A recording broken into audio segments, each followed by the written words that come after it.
गरीब भाई की अमीर बहन। किशोर और पिद्दी दो भाई बहन थे। पिद्दी बहुत खर्चीले स्वभाव की थी। वो जितना कमाती अपने ऐशो आराम में पैसे उड़ा दिया करती। लेकिन किशोर समझदार था, घर को साथ लेकर चलना जानता था। अपनी बहन के जितना कमाता तो नहीं था, लेकिन फिर भी वो किसी तरह घर का खर्च चला लेता था। एक दिन पिद्दी किशोर से कहती है, किशोर, तुम थोड़ा ज्यादा क्यों नहीं कमाते? मेरे दोस्त रोज मेरा मजाक उड़ाते हैं। अरे बहन, मैं कोशिश तो कर रहा हूँ।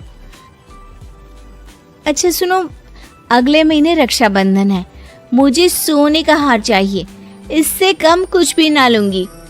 अरे दिला दूंगा बहन। किशोर को पूरी रात नींद नहीं आती। उसके दिमाग में बस ये चल रहा था कि उसकी माली हालत इतनी बिगड़ चुकी है, अब वो सोने का हार कहाँ से लाएगा। अगले दिन किशोर सुबह सुबह घर से ये बोलकर निकल गया कि पिद्दी, मैं गांव से बाहर जा रहा हूँ, कुछ दिन घर नहीं आऊंगा। किशोर ने अपने काम के साथ साथ फेरी में कपड़े बेचने भी शुरू कर दिए, जिससे वो ज्यादा से ज्यादा पैसे कमा सके। रात में वो एक बिल्डिंग की चौकीदारी भी करने लगा। अपने काम से थोड़ा बहुत समय निकालकर बस कुछ घंटे की नींद ले पाता था।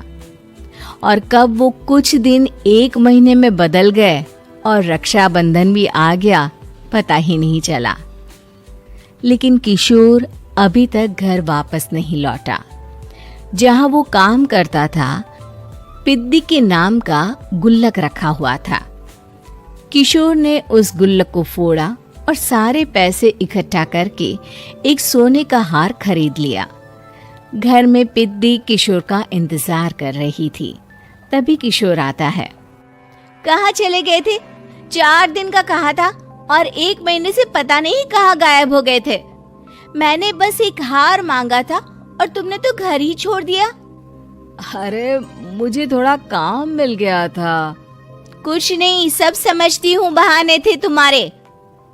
अपनी बहन के लिए इतना भी नहीं कर सकते, कैसे भाई हो? चलो यहाँ बैठो, राखी बांधती हूँ। पिद्दी ने किशोर को राखी बांधी। वैसे ही किशोर ने अपनी बहन के हाथ में सोने का हार रख दिया। उसकी खुशी का कोई ठिकाना नहीं था। वो मिठाई खिलाए बिना ही नेकलेस लेकर चली गई और शीशे के सामने अपने गले में हार रखकर देखने लगी। किशोर ने लड्डू उठाया और खुद ही खा लिया। ऐसे कई साल गुजर गए। एक दिन पिद्दी की नौकरी छूट गई। अब वो पूरी तरह किशोर पर डिपेंड हो गई थी। आए दिन किशोर को अपने महंगे महंगे शौक गिनाकर उससे पैसे मांगा करती थी। किशोर, कुछ पैसे देना, मुझे पार्लर जाना है। किशोर बिना कुछ बोले उसे पैसे दे देता। ये क्या, 500? अरे इतने में तो मुझे पार्लर में एंट्री मिलेगी बस। अच्छा, देता हूँ ना ज्यादा। अरे कैसे भाई हो, अपनी बहन के लिए इतना भी नहीं कर सकते। किशोर ने जेब से 2000 का नोट निकाला और उसे दे दिया। किशोर गरीबी में रह लेता था, लेकिन अपनी बहन को कभी कोई कमी नहीं होने देता था।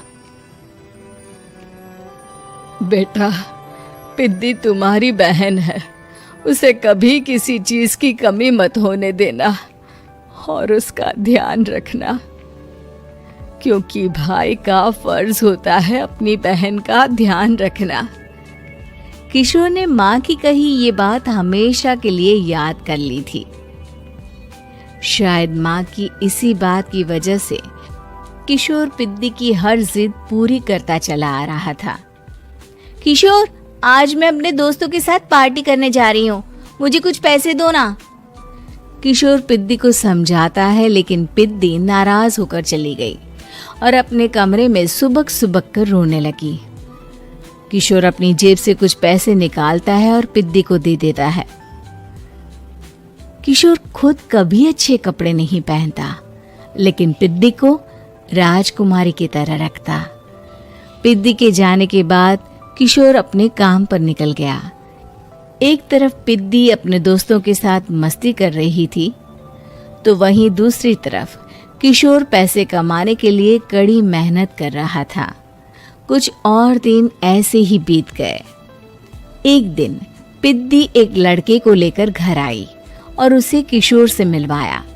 किशोर, मुझे इस लड़के से शादी करनी है, लेकिन इनके मम्मी पापा बोल रहे हैं कि उनको दहेज में एक कार चाहिए, तभी वो मेरा और पंकज का रिश्ता कबूल करेंगे। लेकिन बहन, कार खरीदना कोई सब्जी खरीदने के बराबर तो नहीं है। अरे कैसे भाई हो तुम? अपनी बहन के लिए इतना नहीं कर सकते? देखो, मैं ज्यादा इंतजार नहीं कर सकती। तुम्हें 1 साल में मेरे लिए कार खरीदनी ही होगी। अच्छा पंकज, एक काम करो, कल तुम अपने माता पिता को घर बुला लो। मैं उनसे तुम्हारे और पिद्दी के रिश्ते की बात कर लेता हूँ। अगले दिन किशोर के छोटे से घर में पंकज और उसके माता पिता आते हैं। बेटा, तुम्हारी बहन ने हमारी शर्त तो बता ही दी होगी। जी बेटा, तुम तो इतने छोटे घर में रहते हो, दहेज कहाँ से लाओगे? मैं अपनी बहन की खुशी के लिए सब कुछ कर सकता हूँ। पंकज और पिद्दी का रिश्ता तय हो जाता है।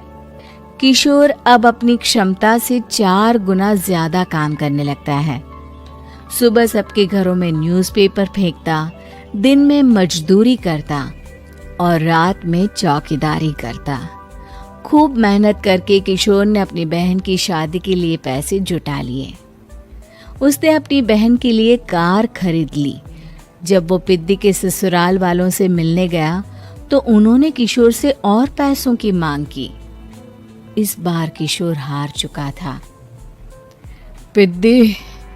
पिद्दी माफ करना, मैं तुम्हारी शादी उस लड़के से नहीं कर सकता। वो लालची लोग हैं, उन्हें सिर्फ पैसों से मतलब है। देखो किशोर, मैं पंकज से ही शादी करूंगी। क्योंकि पिद्दी ने तो किशोर की बात न मानने की जैसे कसम खा रखी थी। किशोर ने पंकज को घर बुलाया। पंकज, तुम अपने माता पिता को समझाते क्यों नहीं हो? भैया, वो हमारी शादी के लिए मान गए, मेरे लिए तो यही बहुत बड़ी बात है। हम एक काम कर सकते हैं, दहेज की रकम में से कुछ पैसे मैं आपको दे देता हूँ। अरे लेकिन समाज वाले क्या कहेंगे? अरे जब दुनिया को पता चलेगा तब ना। अच्छा, कुछ पैसे मैं अपने मालिक से कर्ज में ले लेता हूँ। कुछ पैसे पंकज देता है, कुछ वो कर्जा लेता है और अपनी उम्र भर की कमाई वो अपनी बहन की शादी में लगा देता है। आखिर में पंकज और पिद्दी की शादी हो जाती है। पिद्दी की विदाई के बाद किशोर बिल्कुल अकेला पड़ जाता है। अब उसका कमाने में भी मन नहीं लगता। उधारी वाले रोज घर में आकर बैठ जाते हैं। अरे किशोर, अब तो पिद्दी की शादी को 5 साल हो गए, अब तो हमारा पैसा लौटा दो। चाचा, पिद्दी के जाने के बाद किसी भी काम में मन नहीं लगता।